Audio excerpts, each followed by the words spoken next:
вале номон дар рӯйхат баромад. Мо метонем ки ба ҳамин қонун равем ҳуҷҷат кунем. Ба ҳамин қонун ягон нафар ҳуҷҷат супорид. Дар рӯйхат бошем ай Россия баромада метонем. Печатҳои қалбакӣ ва мигратсиони карта фалшивӣ дорем. Чӣ тавсия метен? Дар рӯйхат одамҳои қонунирам баромадан ай кадом сабаб бошад? Бигем ки омадан дар гости гуфта даромадагиам ё ки дигар мақсадҳо қатъи яъне работа гуфтагӣ нестанд. Мо ҳам метонем ка патент кунем. Патент аннулира ва чидагиё метонанд ки ба ҳамин қонун патенти нав кунанд.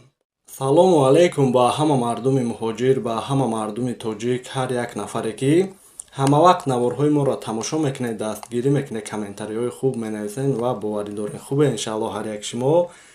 ин наворам дар масъалаи амнистия мешавад ки навори гузаштае ки мондем ба бисёриҳо нофаҳмо буд бигем.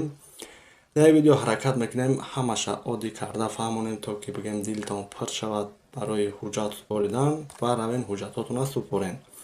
ногуфта намонад нафарҳоида ки билети ҳавопаймо ай кадом шаҳр ба кадом шаҳре дар кор мешавад, номерҳои мондагида дар WhatsApp метонем муроҷиат кунед, бе ташвиш ба дили пир харидорӣ кунед. ва сар мекунем мавзӯра. Лайк ва обуна шиданам меҷихем, то ки навор паҳн шавад, дигарҳо ҳам хабардор бошанд, беҳтарин мешавад. аввалан бигем ай кадом сабаб бошад намедонем. нафарҳое ки чандин муддат ҳуҷҷат надоранд, дар қонуни гузашта гуфтем ки равен ҳуҷҷат кунен, вале дар комментария навистанд ки бародар мо чандин муддат чиз ҳуҷҷат надорем, вале номон дар рӯйхат баромад. Мо метонем ки ба ҳамин қонун равем ҳуҷҷат кунем.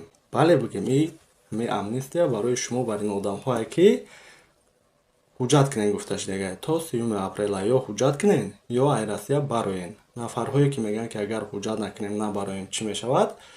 гуфта шудага ки депортатсия мешавем.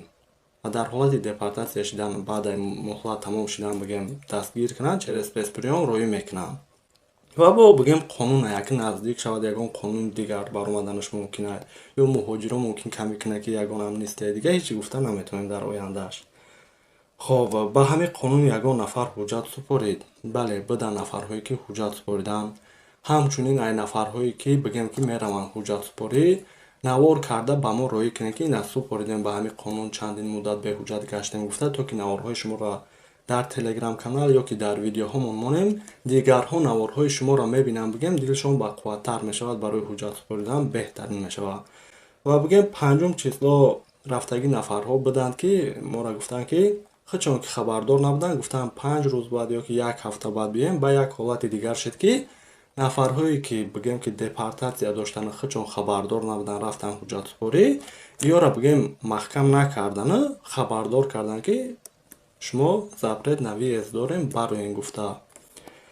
хоб дар рӯйхат бошем ай Россия баромада метонем? Бале метонем. ҳар рӯза бигем билет дорем ай Россия рафтанда, ки то ин рӯза ягон нафаре нашуда ки баромаданда ай сабаби дар рӯйхат ҳастем гуфта гардонда бошанд. ҳамчунин ай Тоҷикистон омаданам то 3 апрел бигем рафта омадан, ин рӯйхат сабаб шуда наметавонад барои шуморо ай аэропорт гардондан.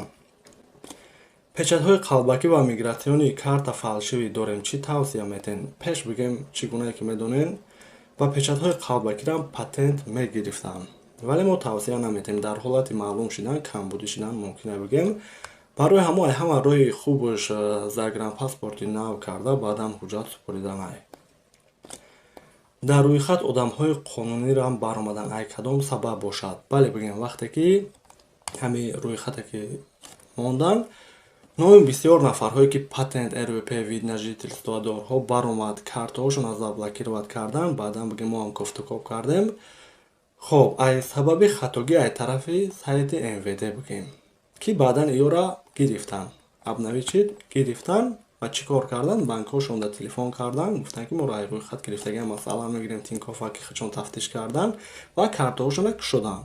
яъне рӯйхати пеше ки буд 120 000 нафара, шумо вая нигоҳ накунед. шумо дар сайти МВД ки официал нишай бигем, силкашам дар телеграм канал мондагӣ метавонед дар он тафтиш кунед.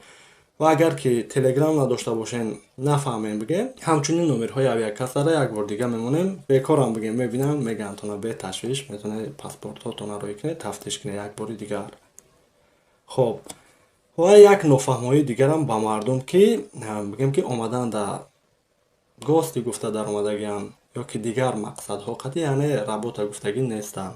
Мо ҳам метонем ка патент кунем. Чӣ гуна ки медонед, пеш агар ки ҳамин мақсади омадантона гости мекардем ё учоба мекардем, патент карда наметонистем. Ва ин қонун ба шумо имконият метиҳад ки агар ки гостирам бошен, патент кунед. Яъне гостирам бошен, метавонед ки равен патент супорен. Бигем ки иҷозат метиҳад ҳамин қонун барои сели омадантона дигар кардан. Яъне шумо дар мигратсиони картаи нав наметиҳану ҳамун сели приездатон дар сайти мвд дигар мешавад ва патентам гирифта метавонед. ҳуҷҷатотонам ки тафтиш кунам дар роҳрӯй ягон камбудӣ намешавад. хоб патент аннулировать шидагиҳо метавонанд ки ба ҳамин қонун патенти нав кунанд. хоб дар ҳамин масъала бигем, ман наворҳои гузаштада гуфтагим ки дар ҳолати чеки патента насупоридан патент аннулировать мешавад ба хатогӣ бигем. ва 2 рӯзи охир дар ҳамин масъала кофтукоп кардем, барое ки навори гузаштадам бисёриҳо пурсиданд. хоб чӣ хел ҳолат мешавад?